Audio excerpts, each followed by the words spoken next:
Nama gue Malik, umur gue 28 tahun. Gue bekerja di salah satu bank di bilangan Sudirman.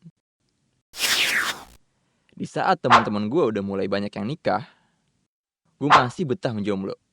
Yap, bukan karena nggak ada yang mau, tapi karena gue pengen puas-puasin masa muda gue dulu, sebelum mutusin untuk berkomitmen sama orang lain. Suatu hari, ada anak baru di kantor gue, namanya Dina. Masih muda sih, sekitar 23 tahunan gitu. Parasnya cantik dan langsing, bikin adem ya. Biar jomblo gini, gue lumayan dikenal sama anak-anak kantor. Karena suka gebetin anak baru di kantor. Dan itu jadi bahan ceng-cengan anak-anak ke gue. Aduh. Jujur sih, gue agak tertarik sama nih cewek. Jiwa untuk ngedeketin nih cewek muncul. Secara reputasi gue bisa turun nih kalau sampai gagal dapetin nih cewek.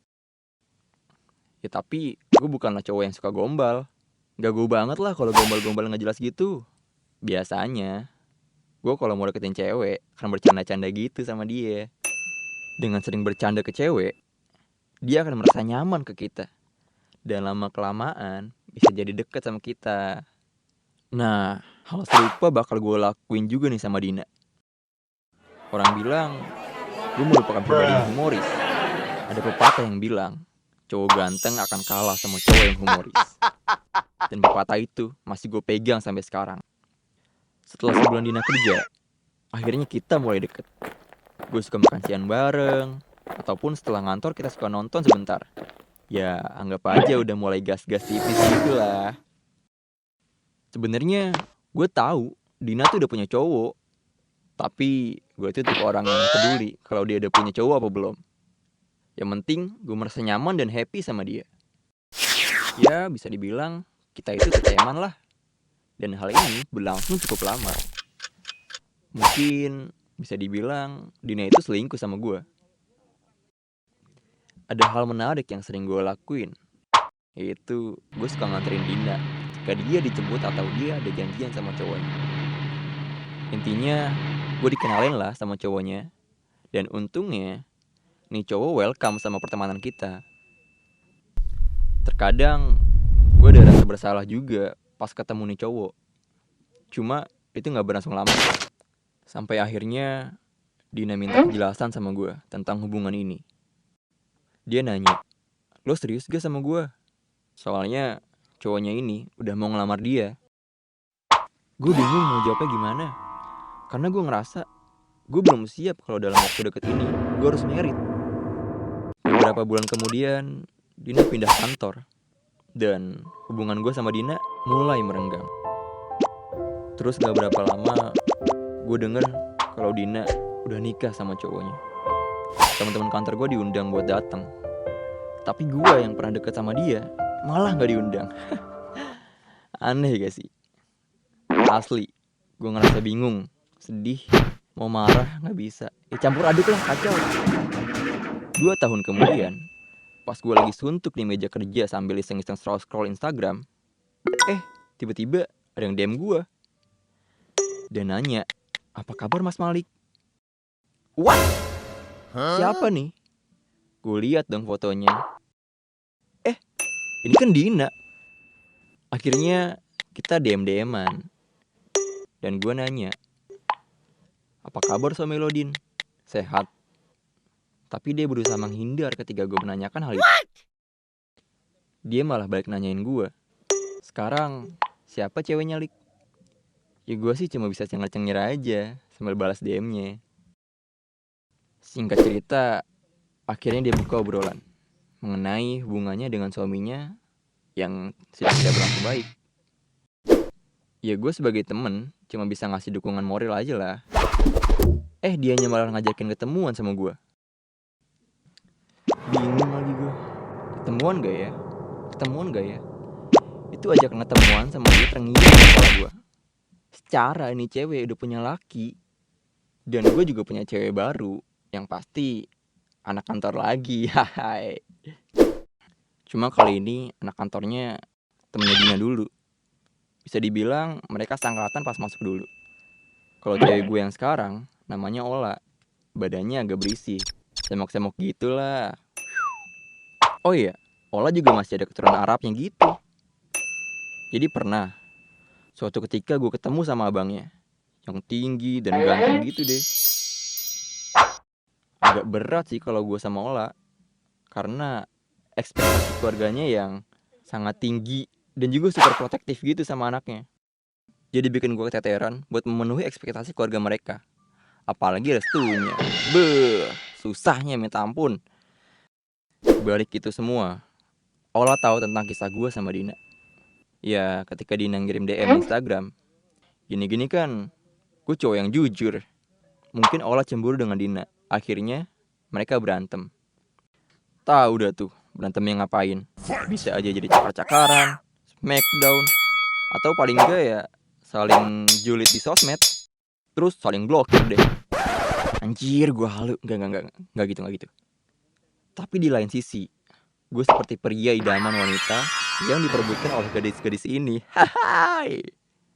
Tapi sialnya, gak berselang berapa lama, akhirnya gue putus sama Ola. Ya you know lah, karena gue berbeda dengan mereka, jadi gak dapet restu dari keluarganya. Anehnya, Idina dan Ola malah baikan. Akur banget. Sampai sering jalan bareng, curhat, sampai hahaha berdua. Itu pun gue lihat di sosmed. Parahnya lagi nih anak berdua, akhirnya malah musuhin gue. Aduh.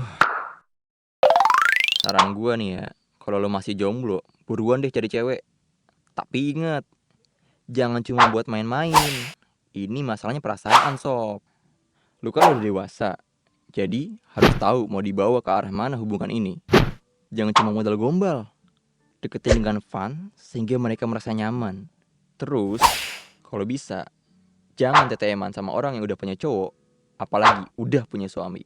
Bisa digedebek se-RT nanti, sampai dobrak-dobrak pintu. Hargai perasaan orang lain ya sob. Terakhir nih, saran gue, nikmatin masa muda lo, karena ini gak keulang lagi. Stay positive and see you. Halo, gue Raja. Gue sekolah di Bilangan Jakarta Pusat. Gue punya cerita. Lu pernah gak sih ngerasain cinta monyet? Gue pernah. Saat itu gue kelas 3 SMP. Ya, punya perasaan suka-sukaan sama cewek sih udah dari SD. Menurut gue di setiap sekolah itu pasti ada geng-gengan. Setuju kan? Yang cewek cantik ngumpul sama yang cewek cantik. Yang cowok keren sama cowok keren. Begitu juga dengan di sekolah gue. Pernah waktu itu ada kumpulan cewek-cewek cantik yang namain diri mereka itu Beauty Humble. Ya, kalau disingkat BH. Enggak, tapi bukan kutang ya. Gua akui nih, geng ini tuh cewek-ceweknya emang cantik-cantik dibanding cewek kebanyakan. You know lah, mata gak bisa bohong kalau ada yang bening-bening. Setuju? Dan pastinya semua orang pengen banget dekat sama mereka. Ya walaupun mereka beda kelas, mereka high class papan atas. Sedangkan kita kan cuma res-resan rengginang ya. Tapi entah kenapa setiap istirahat mereka sering kumpul bareng di kantin. Ya mungkin itu udah jadi template atau tradisinya mereka ya, para anak-anak gaul gitu. Bahkan itu jadi perhatian semua anak, termasuk gua. By the way, gua itu bukan anak yang gaul. Gua tuh di sekolahan ya anak biasa pada umumnya lah. Cuma terkadang gua sok-sokan nimbrung ikut tongkrong gitu sama anak-anak yang keren. Siapa tahu gue bisa ketularan keren kan? Sampai akhirnya pas gue lagi nongkrong sama teman gue yang namanya Randy, tiba-tiba ada yang nyamperin gue. Dia bilang saat itu, Raja, Noh, si Lula mau kenalan tuh sama lu. Samperin ke sono. Katanya gitu. Ya gue cuma bisa senyum-senyum aja dong. Ya kali deh, anak gaul dan populer di sekolah ini mau kenalan sama gue. Apalagi dia ini salah satu anak geng BH. Yang tadi gue bilang tadi tuh. Sumpah, di dalam hati gue masih bertanya-tanya pada saat itu. Gak salah nih si Lula mau kenalan sama gue. Dengan keadaan agak grogi, gue akhirnya nekat kenalan sama Lula. Ini pun juga dipaksa teman gue si Randy itu, biar gue berani. Anehnya tiap gue ngobrol sama dia, kenapa deg-degan gitu. Sampai gue gak berani lihat matanya. Tapi kalau gue bilang sih, dia gak cantik-cantik amat sih dibandingin yang lain. Tapi dia cukup manis lah. Enggak deh, manis banget. Pas pulang ke rumah, gue biasa-biasa aja. Ya walaupun masih kepikiran waktu kenalan tadi. Soalnya abis kenalan itu teman-teman gue kayak ngeledekin gue gitu. Ya lu tau lah anak-anak SMP suka ngeledekin. Nah dan ini bikin gue agak GR dikit. Soalnya selama gue SMP gak pernah tuh cewek cantik dan populer itu ada yang deket sama gue. Ya gue masih berasa mimpi aja gitu ya. Tiba-tiba pas di rumah ada WA masuk.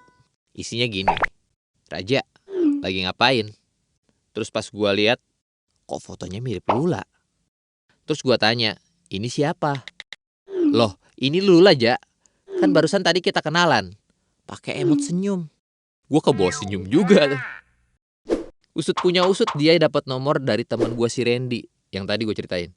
Emang dah si Randy ini the best banget ya. Mantap jiwa. Tahu aja gue lagi mikirin si Lula gitu. Tiba-tiba, pucuk dicinta ulang pun tiba. Akhirnya gue balas chatnya dia. Lula nanyain udah makan belum? Udah sholat belum? Buset, ini cewek perhatian banget. Apa dia lagi PDKT-in gue, pikir gue saat itu. Dan hampir tiap hari pas malam kita teleponan. Biasanya di atas jam 7, gue udah ke kamar mojok sambil teleponan sama dia. Dalam hati gue bertanya-tanya, apa benar Lula suka sama gue? Apa jangan-jangan dia cuma mau temenan doang? Pikiran gue tuh campur aduk pada saat itu. Rasanya pengen nanyain ke Lula, tapi gue tuh tipe orang yang pemalu. Kalau ketemu di sekolah, yang ada nanti malah gue gak banyak ngobrol. Jadi diem-dieman gitu. Kan annoying banget gitu ya. Oh iya, kebetulan kelas Lula itu sebelahan sama gue. Jadi kalau gue ke toilet sambil jalan, gue suka curi-curi pandang. Ya Lulu juga pasti pada gitu kan. Nah, gue bisa suka curi-curi pandang ngeliatin ke kelasnya dia lagi ngapain ya. Terkadang gue lihat dia itu lagi asik ngobrol sama cowok. Asli deh, tiap gue lihat dia lagi ngobrol sama cowok, hati gue tuh kebawa panas. Apa gue jealous atau gimana gitu? Gue nggak ngerti gitu. Perasaan itu muncul gitu aja. Mau marah, tapi gue bukan siapa-siapa.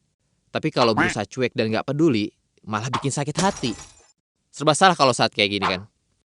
Ini pertama kalinya dalam hidup gue deket sama cewek yang perhatian sama gue. Mungkin teman-temannya yang geng kutang, BH, udah pada tahu juga. Dan gini, kadang dia ditelepon suka mancing-mancing gitu. Suka nanya, Ja, kamu tuh suka cewek yang kayak gimana? Gue cengengesan ada gituin. Rasanya tuh pengen gue jawab dengan tegas, kayak kamu. Emang dasarnya gue pemalu. Gue pemalu banget. Jadi ya gue cuma jawab seadanya. Pokoknya saat itu tuh gue ngerasa indah banget. Kalau gue dengar lagunya Nika Costa yang First Love, wah itu lagu berasa punya gue banget. Akhirnya gue juga cerita hal ini ke teman-teman gue. Dan mereka suruh gue nembak Lula. Suatu hari nih, teman gue namanya Chris. Chris ini pacaran juga dengan salah satu geng BH tadi. Terus dia nanya ke gue, Ja, lo sering kontak-kontakan ya sama si Lula? Ya gue jawab, iya. Nah setelah itu anak ini ngomong, hati-hati Ja, kayaknya si Lula mau ngerjain lo doang loh. Zleb gitu perasaan gue saat itu. Terus gue bertanya-tanya dalam diri gue, kalau emang beneran ngerjain, nih anak iseng banget sampai segininya mainin perasaan gue. Masa chattingan di WA, teleponan tiap hari, tapi ujung-ujungnya sengaja buat ngerjain gue. Gila. Tapi gue di situ nggak mau percaya gitu aja sama Chris. Jangan-jangan Chris emang mau bikin hubungan gue sama Lula jadi berantakan. Dan anehnya, abis kejadian itu entah kenapa Lula mulai jarang nge-WA dan telepon gue. Gue juga gak berani nanya ke dia, emang bener lo ngerjain gue? Akhirnya karena gue yang gini, cukup gue pendem aja rasa penasaran gue. Udah seminggu kita gak kontak-kontakan. Dari situ gue ngerasa kayaknya bener yang Chris omongin. Ya gue mencoba biasa-biasa aja di depan teman-teman gue. Dan kalau gue papasan pun, gue mencoba sekul mungkin gitu. Gue inget banget, pas hari Rabu kita pulang cepet. Di situ ada WA masuk dari Lula. Isinya tuh, Ja, aku mau ngomong dong sama kamu. Sit, apaan nih? Semoga bukan hal yang buruk. Dalam hati gue gitu. Akhirnya sesuai permintaan dia di chat, kita ketemuan di dekat kelas gue. Dan ternyata dia nunggu di situ. Mau ngapain nih Lula? Mau nembak gue? Atau dia mau ngaku kalau selama ini dia cuma ngerjain gua doang. Pikiran gua kacau pada saat itu. Dan gua ini tipikal cowok yang takut nembak cewek duluan. Rasanya berat banget kalau mau ngomong jujur. Duh, kalian pada takut gak sih kalau nembak cewek secara langsung? Tapi gua sok-sokan main selonong aja ke dalam kelas sama anak-anak. Dan pura-pura gak lihat dia. Pas dia meleng, gua tinggal kabur aja. Gua akui gue emang chicken banget gak mau menghadapi kenyataan. Jahat gak sih gue ngehindar gitu aja dari Lula? Sampai sekarang gue tuh gak tahu apa yang Lula mau obrolin ke gue. Menurut pikiran gue tuh dia cuma mau minta maaf karena ngerjain gue. Kalau dilogikain lagi, masa sih dia gak ada perasaan suka sedikit pun sama gue? Kan kita suka ngobrol di telepon sampai berjam-jam. Udah kayak orang pacaran lah. Jadi kalau ternyata dia emang suka sama gue gimana? Nyesel gue ngehindar gitu aja. Semenjak saat itu, gue udah gak pernah lagi kontak-kontakan sama dia. Cuma bisa ngelihat dia dari jauh. Di dalam hati gue, dia tuh first love gue yang gak akan pernah gue miliki. Apalagi gue lupain. Gak akan pernah bisa. Sekarang, gue udah kerja di bank ternama di Indonesia. Terkadang gue masih suka stalking IG si Lula. Ya masih penasaran kan, sama siapa dia sekarang. Udah kayak apa dia sekarang. Ya sekedar untuk mengenang cinta pertama gue. Gue punya pesan buat kalian. Kalau kalian suka sama orang, please lah, berusahalah dan beranilah buat mendapatkannya. Dan buat kalian di luar sana, jangan suka mempermainkan perasaan orang lain. Mungkin itu adalah kenangan yang gak terlupakan bagi dia. Masa sekolah dan kuliah, itu adalah masa terindah. Terkadang, gue punya hayalan. Kalau ada time travel, gue pengen jadi diri gue lagi yang dulu. Dan bertanya sama Lula, apa yang dia rasain saat itu ke gue. Jika kalian punya cerita menarik dan ingin dibuat animasi keren kayak gini, jangan lupa kirim ke email di bawah ini ya. Oh iya, jangan lupa like, share, comment, and subscribe. Gue punya cerita.